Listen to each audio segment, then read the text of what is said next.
आटे और चीनी की कीमतों में इजाफे की तहकीकात जारी। कौम इत्मीनान रखे, महंगाई के जिम्मेदारों को करार वाकई सजा मिलेगी। वजीर आजम इमरान खान का ऐलान। ट्वीट किया कि तनख्वाहदार तबके समेत अवाम को दरपेश मुश्किलात का इदराक है। ग़िज़ाई इजनास की कीमतों में कमी के लिए इक़दामात का ऐलान मंगल को काबीना इजलास के बाद करेंगे। फरवरी के महीने के अंदर अंदर आप इंशाअल्लाह ताला देखेंगे बड़े फैसले करने जा रहे हैं वजीर आजम, जिससे ये महंगाई जो बढ़ी है इसकी कमर तोड़ी जाएगी, महंगाई को नीचे लाया जाएगा और उसके साथ साथ वो तमाम लोग जो इस मसनूई महंगाई के जिम्मेदार हैं उसको इसकी कड़ी सजा दी जाएगी। वज़ीर आज़म इस माह बड़े फैसले करने जा रहे हैं। महंगाई की कमर तोड़ी जाएगी और जिम्मेदारान को कड़ी सजा दी जाएगी। विफाकी वजीर असद उमर ने बता दिया, कहते हैं इसमें कोई शक नहीं कि महंगाई है, मगर अब मुश्किल वक्त खत्म होने वाला है।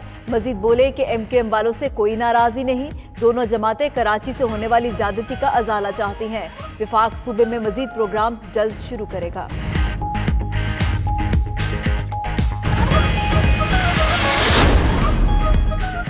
इमरान साहब जहांगीर तरीन और खुसरो बख्तियार की मिलों की तलाशी लें। तर्जुमान नून लीग मरियम औरंगजेब का वजीर आजम के ट्वीट पर रद्द अमल।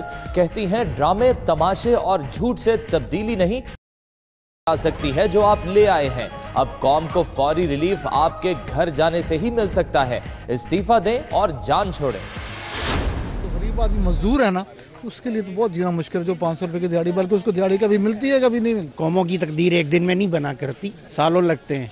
हमारी कौम की आदत बन गई है हथेली पे सरसों जमाने की। लोग महंगाई में पिस रहे हैं, तो ये वक्त के हालात के हिसाब से पता चलेगा नेक्स्ट क्या बनता है। आज कोई महंगाई खत्म नहीं कर सका, बहुत मुश्किल है। इमरान खान ने अब नोटिस लिया है, बहरहाल कुछ ना कुछ होगा। अब वो कुछ करेंगे इस सिलसिले में, लेकिन करना चाहिए। इमरान खान को वोट लोगों ने किस लिए दिए? हम लोगों ने।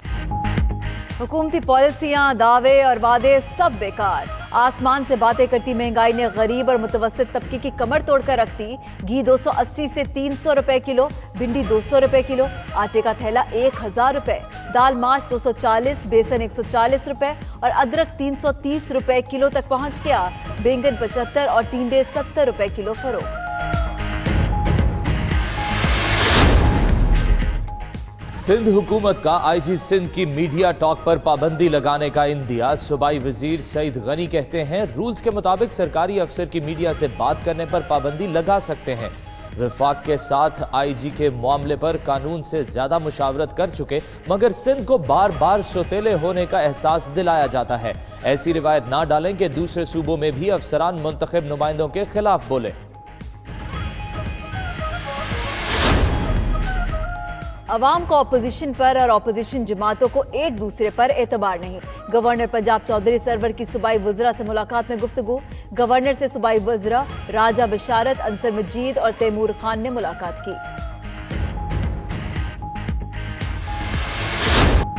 पाक आर्मी एविएशन का एक और जुर्रतमंदाना इमदादी ऑपरेशन।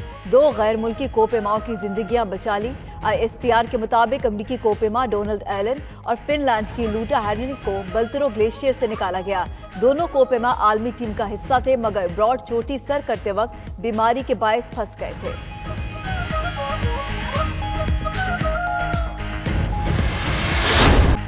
पहलवानों का एक दूसरे को जेर करने का मिशन। आलमी कबड्डी कप का आगाज आज से होगा। 10 टीमें वर्ल्ड टाइटल के लिए आमने सामने। इफ्तिताही तकरीब कुछ देर बाद पंजाब स्टेडियम में होगी। पहले मैच में मेजबान पाकिस्तान और कनाडा की टीमें शाम 6:30 बजे मदे मुकाबले होंगी।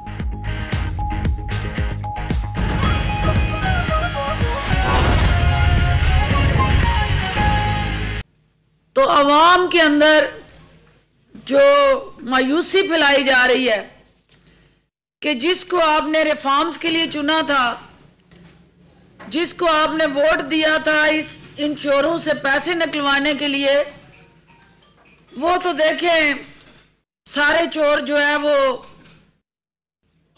अपना दामन झाड़ते हुए अदालतों से रिलीफ लेके बाहर आ रहे हैं। तो उन सब के लिए आज ये क्लैरिटी बड़ी जरूरी है कि प्राइम मिनिस्टर ऑफ पाकिस्तान ने, वजीर आजम इमरान खान ने जो कमिटमेंट की है इस कौम से, वो अपनी कमिटमेंट से 1 इंच भी पीछे नहीं हटे। और ये 72 साल का जो गला सड़ा निजाम है, उसके अंदर जो रिफॉर्म्स ला रहे हैं, उन रिफॉर्म्स के अंदर जहां हमें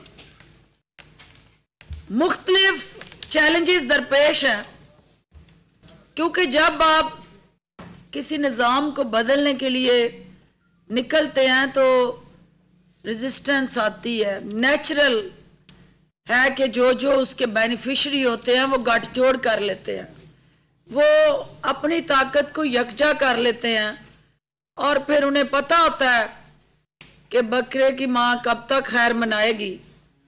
एक वक्त आना है कि उन सब को इस वक्त अपनी अपनी बका की जंग लड़नी है, और जब वो अपनी अपनी बका की जंग लड़ रहे हैं, और इस गठजोड़ के खिलाफ जो इमरान खान साहब की जदोजहद है वो आखिरी मराहल में दाखिल हुई है।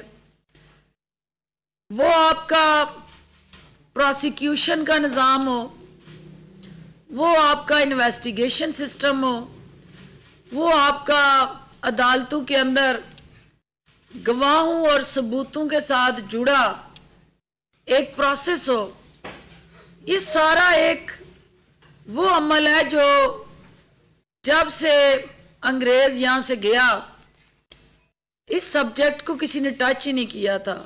इसके अंदर जो रिक्वायर्ड रिफॉर्म्स थी कोई सामने नहीं लाया था, और उसमें सबसे अहम जो इंस्टीट्यूशंस का रोल होता है, जिसमें आपकी एंटी करप्शन है, जिसके अंदर आपकी नैब है, जिसके अंदर जो है आपकी पुलिस है, आपकी FIA है, ये सारे वो अदारे हैं जो किसी भी मुल्क की गवर्नेंस को स्ट्रेंथन करते हैं, इम्प्रूव करते हैं, और आवाम को रिलीफ देने के लिए ताकतवर से जो नाजायज़ ज़राए से उसने ताकत इकट्ठी की होती है, वो पैसे की ताकत हो, वो अपने मखसूस अज़ाइम जो उसने एक लैंडस्केप में एडजस्ट किए होते हैं, उन सारी उसकी गलत कारियों को रोकने का, और उन गलत कारियों को रोकने के बाद जजा सजा का जो निज़ाम है, इन सारे इदारों के अपने स्ट्रक्चर के अंदर डिफाइन है।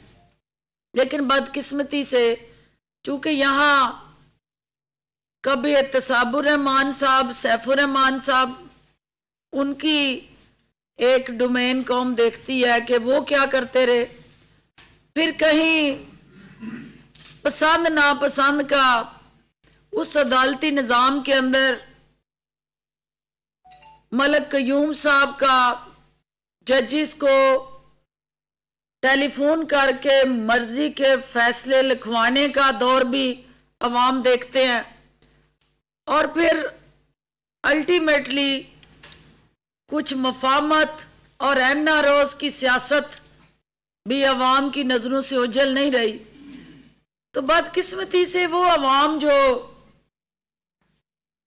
एक इस सिस्टम को बदलता हुआ देखना चाहते थे, और नेचुरल डिज़ायर है उनकी कि उनका पाकिस्तान कायदे आज़म के अमंगों की तर्जमानी करे, वो उनके ख्वाब हैं जिसको हकीकत में बदलने के लिए वो इमरान खान के साथ खड़े हैं। अब एक तरफ वो अवाम है जो इमरान खान के साफ शफाफ क्रेडिबल फेस पे यकीन करते हैं, इमरान खान की कमिटमेंट को मानते हैं, और उन्हें यकीन कामिल है कि इस मुल्क के अंदर अगर कोई इस निज़ाम को बदलने की इस्तात और कमिटमेंट और जज्बा और जुनून रखता है तो वो एक ही शख्स है जिसका नाम इमरान खान है, और वही उनका मसीहा है, और वही उनके लिए उम्मीद का एक वाहिद रोशन चिराग है। तो दूसरी तरफ वो माफिया और गैंग है जो ये समझता है कि अगर इमरान खान कामयाब होगा तो हम जिंदगी भर के लिए नाकाम हो जाएंगे, और हमारी सियासी दुकानें हमेशा के लिए बंद हो जाएंगी।